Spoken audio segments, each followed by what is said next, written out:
Hello, good morning. Ito na naman si Ma'am Shi. Magluluto ako ngayon ng munggo.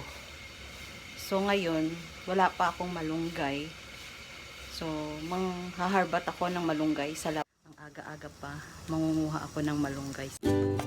Ito yung kapitbahay ko. Si Edith, pwede bang manghingi ng malunggay? Ilalagay ko lang sa munggo. Ito yung may-ari ng malunggay.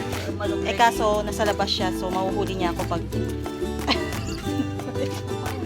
Parang wala ng bunga. Ano ba yan? Ay, anyari sa malunggay nyo. Saan, kuya? Sa labas? Aakit tayo?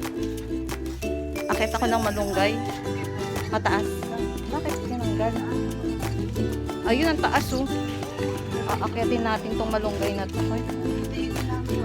Magmumunggo ako ngayon. So, akitin. Kuya Mario, di ka akitin mo to. Ayan, malunggay. Walang mababa. Doon. Maghanap ako. Ito, may malunggay dito. Ay, pwede na ba yan? Ayan, pwede na yan. Kunti lang kailangan ko. Oh. Ayun po. Ayan. Pinadbo na natin to. Kawawa naman. Ayun. O tayo, pwede na to. Salamat. Ayan, may malunggay na ako. Salamat, Kuya Mario.